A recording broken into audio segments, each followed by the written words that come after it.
Hey everybody, it's Carla talking about Raw Life. And something happened yesterday that has been kind of sitting with me for a little while. A friend of mine sent me this really great email, and at the top of it, the subject line was, "Are you interested or are you committed?" And then it began with this quote. She said, "There is a difference between interest and commitment. When you're interested in doing something, you will only do it when it's convenient. When you're committed to something, you accept no excuses, only results." And I had to tell you that just hit me in the chest. It was a wake-up call for me. And I know that at the beginning of my first video, I had said I'm committed to 1 year of Raw. And I have to ask myself, am I interested or am I committed? Because I've been interested in a lot of things.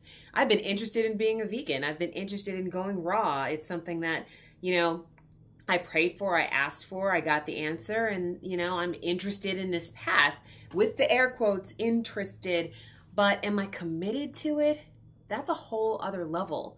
That is making that decision every single moment that this is what you're going to do.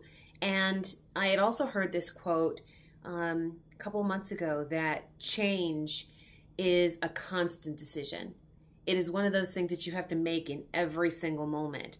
And you're fighting against this person that you've always been, the food that you've always eaten, the way that you define your social situations, the way that you define your family gatherings, the way that you define dating, work, events, all the things that you've always done, all the things that you've always had.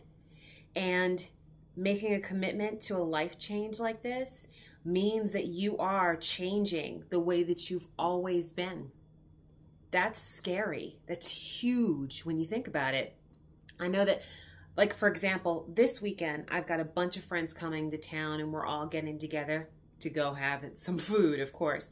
This really great hotel, downtown DC, and I have to make that decision when I get there. What am I going to eat?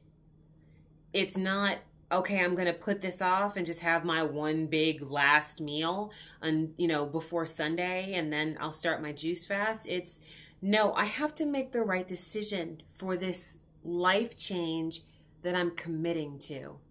And then a friend of mine emailed me and said, "Hey, let's all get together on Sunday and have brunch." And I was like, "Yay, awesome."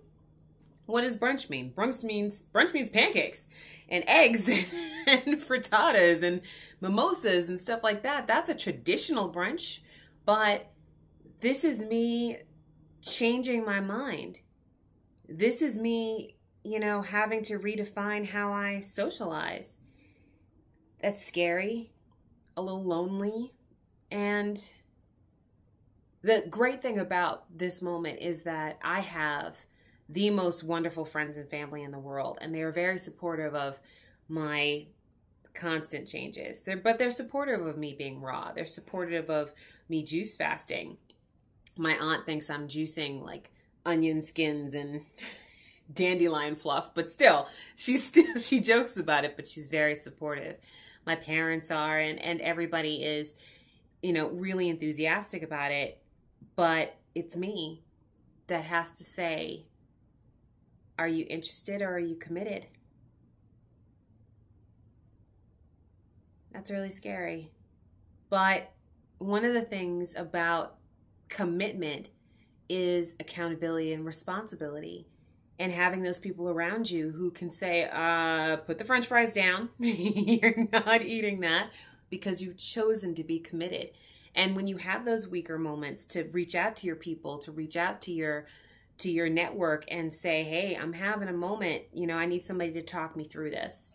And helping you make those decisions from day to day, from moment to moment, because that's what it's going to take. And that's what it's going to take for me. As somebody who's always been interested in something, it's time for me to actually be committed. And it's commitment for my health. It's commitment for my life. It's commitment for this new me, to this new me. Scary, but kind of cool. Just some food for thought, for Just some food for thought today. See you tomorrow.